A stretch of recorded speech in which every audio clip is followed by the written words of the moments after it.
মানুষের সবকটি ইন্দ্রিয়ের মধ্যে অন্যতম প্রধান ইন্দ্রিয় চোখ। এই চোখের কারণেই মানুষ রং বেরঙের গোটা দুনিয়াটাকে দেখতে পারে। তবে কর্মসূত্রে কখনো বা নিজের অজান্তে, কখনো বা খেলার ছলে এই চোখের ক্ষতি জানতে অথবা অজান্তে আমরা নিজেরাই করে থাকি। বর্তমান সময়ে ইলেকট্রনিক গ্যাজেটে বিভিন্ন ধরনের গেমসের কারণে অনবরতই চোখের সামনে নিয়ে সেই ইলেকট্রনিক গ্যাজেটগুলো ধরে রাখতে হয়, যার ফলেই আমাদের অজান্তেই আমাদের চোখের অনেক বড় ক্ষতি হয়। তবে সেই চোখকে সুস্থ রাখতে এবং অন্ধ হয়ে যাওয়া থেকে নিজেকে বাঁচাতে কী কী করা প্রয়োজন সে প্রসঙ্গে কি বলছেন চক্ষু বিশেষজ্ঞ ডাক্তারবাবুরা।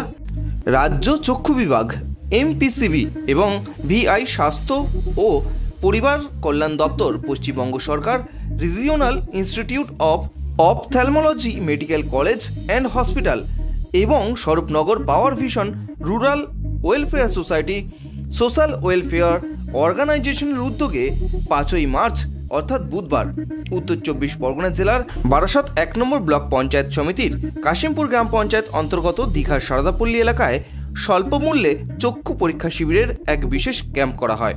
বুধবার দুপুর 12:30 নাগাদ এই চক্ষু পরীক্ষা শিবিরের ক্যাম্প শুরু হয়।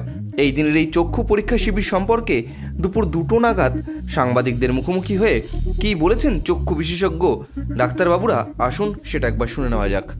চোখ তো দেখছি দীর্ঘদিন ধরে, কিন্তু চোখের অবস্থা ম্যাক্সিমাম সব ডিস্টার্বনেস। বাচ্চারা অল্প বয়সেই যে মোবাইল ইউজ করে, এতে চোখের পজিশনটা খুব ভালো,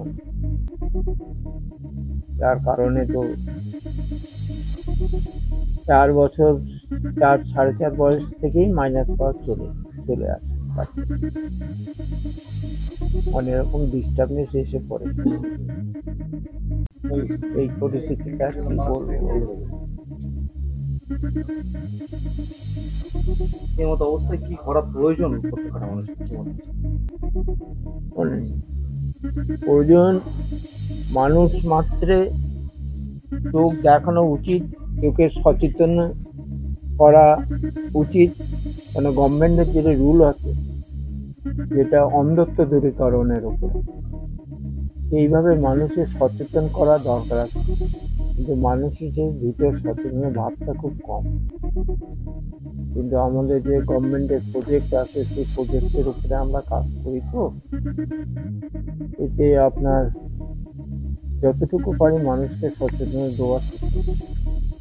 আমি দোল উৎসব রঙের খেলায় মাধ্যমে গোটা বাঙালি, সেক্ষেত্রে এই রং কতটা ক্ষতিকারক হতে পারে বা কি কি সাবধানতা অবলম্বন করা প্রয়োজন? এই তো ক্ষতি তো হবেই, রঙে তো একটা কেমিক্যাল দেওয়া, এইগুলো তো ক্ষতি।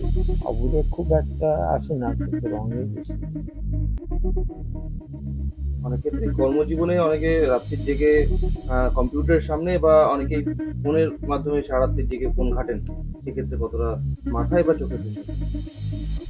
এটা তো চোখে এবং প্রেশার তো পড়বেই, কিন্তু পাওয়ার ইউজ করাটাই ভালো। পাওয়ার ইউজ না করাটাই হচ্ছে বোকামি। যারা পাওয়ার ইউজ করবে সচেতন থাকবে, কিন্তু পাওয়ার ইউজ না করলে তো সচেতন থাকবে না। আজকের দিনে এই যে চক্ষু পরীক্ষা ক্যাম্প, তার বিশেষ উদ্যোগের কারণ হচ্ছে অনেকেই আছে, ধরুন প্রাইভেটে তো সবাই চক্ষু পরীক্ষাটা করাতে পারে না, কারণ অনেক সময় ভিজিট বেশি থাকে। তো আমরা যেহেতু গরিব এলাকা, সেই জন্য আমরা কী করি, 10 টাকা টিকিটের জন্য নিই, আর বাকিটা ডাক্তার ফিস ফ্রি। এবার আমরা এখান থেকে চশমাও দিই, কেউ যদি নিতে চায় আমার থেকেও নিতে পারে, বাইরে থেকেও নিতে পারে, এখানে জোর নেই কারোর থেকে। তারপরে হচ্ছে আমাদের এখানে যেটা দেওয়া হয়, স্বল্প মূল্যে দেওয়া হয়, সেটা পেশেন্টের সামর্থ্য। না, সেটা নয়, আমরা হচ্ছে পরিষেবাটা দেওয়াটা আমাদের মেন উদ্দেশ্য। অনেকেই আছে চশমা নিতেই পারে না, অনেক সময় আমরা চশমার ফ্রিটাও দিই। আমাদের প্রায় 30-40 জন হবে।